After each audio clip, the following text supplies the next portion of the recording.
All righty.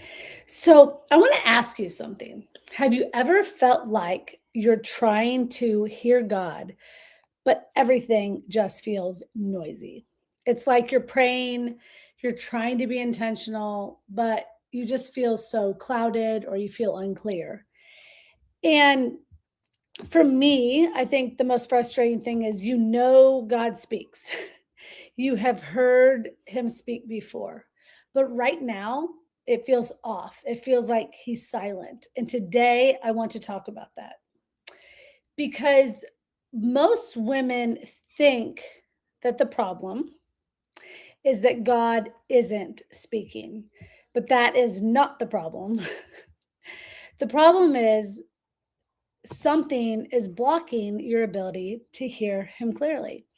So, welcome to the Arise Hour with Dr. Martha Nessler, where we renew our minds, we reclaim our identity, and we align our lives with heaven's blueprint so we can rise into the life God created us to live. So, I just want to start here and I want to say a blanket statement that God is not silent. He is always attempting to speak to us, He is always wanting to connect to us. It is His heart to be connected to our hearts. So the question is, if God's always speaking, we have to ask ourselves, are we positioned to hear him? Are we setting ourselves up to hear him? Are we listening? So I want to walk through a few things that I see all the time. This is not just in a theory, this is real life. And for a lot of my clients, this is what I feel the main issue, whether they realize it or not, because they think a lot of times we learn to just deal with it, but it's overwhelm. You are carrying so much that your mind never actually slows down. I mean, it's the constant juggling of a million things and wearing a million hats. And I think that this busyness is one of the biggest things that not only stands in the way of women walking out their purpose, living a life that's joyful and happy and feeling fulfilled and actually feeling like they have authority and leadership in their life. Their mind just never slows down. They're not hearing God because they're hearing their to-do list, the pressures, the responsibilities. It's just this constant chatter that is almost overwhelming and feeling that pull in a million different directions. So I talk about this a lot. I've walked it, I understand it, self sufficiency. It's where you're so used to figuring things out, you're so used to carrying it all. And that's because you're capable, because you're driven. That is because you're dependable. But what happens is you become so capable, so driven, so dependable that you actually stop depending on God. And just like everyone else is depending on you, you begin to depend on yourself. And when we walk in self sufficiency, we are not walking in God's sufficiency. So I really want to kind of touch on how we got into this self sufficiency, and really it's your fear and your past experiences. Um, I always say it's the trauma and the drama and the past experiences that in the drive us today and is actually guiding our future if we don't just get a hold of it. Okay. But I get it because you don't want to make a wrong decision. You don't want to screw up. I've been there. I get it. I still at times struggle. So instead of moving forward, doing the thing God called you to do, you hesitate and you sit there and you wonder, what do I need to do? And the truth is, when God calls you, I love this saying, I say it quite a bit. If you follow me, if it's his will, he'll fit the bill. So I want to speak to you right now if you're building a business, if you're making decisions, if you're carrying responsibility for others, I want you to know that this is not just spiritual. Like this isn't just your spiritual life. This affects everything. Okay. When you're living in self-sufficiency, unable to make space to hear God, you've got all this noise. You think you have to do it all. The responsibilities on your plate, right? What happens is this is you second guess your decisions. You delay things that you shouldn't, you delay things that you need to take action on. Um, you take action on things that you should wait on. Has anyone ever done that? It's like you kind of are like, I should have held out on that one and I should have taken action on this one. And you just feel constantly out of alignment. You feel disconnected.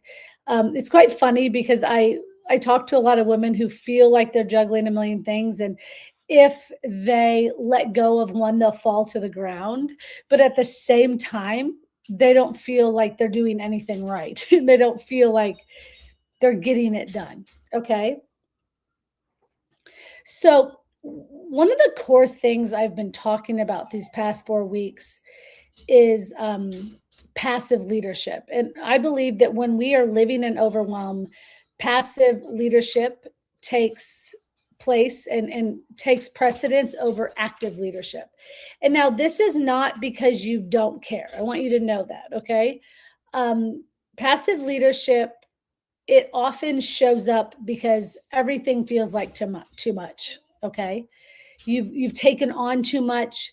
You're carrying the burden of too much. You feel like it all weighs on you. So you pause, you overthink. Where's my overthinkers? You delay. And then what happens is you just tell yourself or tell others, I'm just waiting on God. Even though deep down you've already spoken, every time I catch myself there, I think about Moses. I know it's weird, but I do in Exodus 14:14. And I think about the fact that Moses, Exodus 14:14 says, be still and know that I am God. But Exodus 14:15 said, I'm trying to remember this so I don't get it wrong. Exodus 14:15 says, why are you crying out to me? Move. Right? Moses had all this going on. The people are like, wait, what's happening? What's happening? And we're going to cross the Red Sea. And what do you mean? And it was like Moses was waiting on God, but God had already spoke. And he was already like, if you're still and know that I'm with you, now go. But like, that's what happens. The overwhelm when we take our eyes off God for just 2 seconds and begin to look at our surroundings. And so what happens then is we delay obedience. And I talked to my daughter about this, and I don't know if you guys do this or not, but you're telling your child a lesson and you're like, wow, that's for me. And it's that delayed obedience. It's disobedience. I mean, we want to say it's not, but the God's saying do this. And you're like, wait, the timing's not right. I don't know what to do. How am I going to do this? Look at me. Who am I? All like Moses, Abraham, Samuel, the last three we've talked about, they're all thinking, what do you mean? How am I going to do this? But the one thing that they did was they followed the call. They took action, and they took imperfect action. So I say this with love because I've done this, and it is sometimes, right now as I'm talking to you, I think there is something I know I need to do right when I get off this call.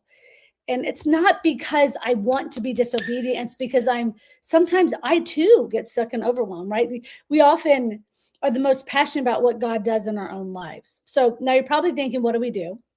So we need to stop asking the question, why can't I hear God? And start asking ourselves, what is blocking me from hearing God? Okay.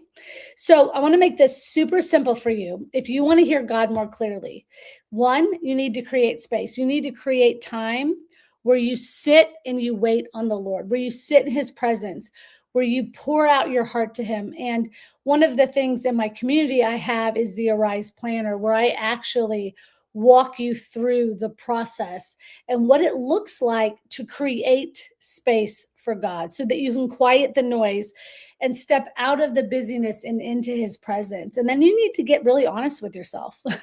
What are you avoiding? And in that quiet time, you can say, Holy Spirit, speak to me, right? Holy Spirit, What am I avoiding?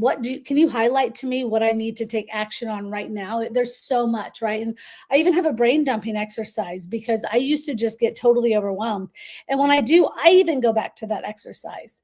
And then the other things to do to hear God more clearly. So create space, get honest, go back to the last thing he said that you know you needed to do and take one step forward, one step. Because often it's like with Moses, hey, with Noah, I'm sorry, go build a boat.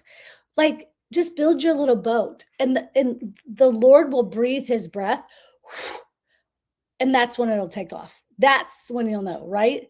I mean, in Noah, it was rain, but like the Lord will breathe life into it. He just needs to know that you're willing to obey. I say it all the time.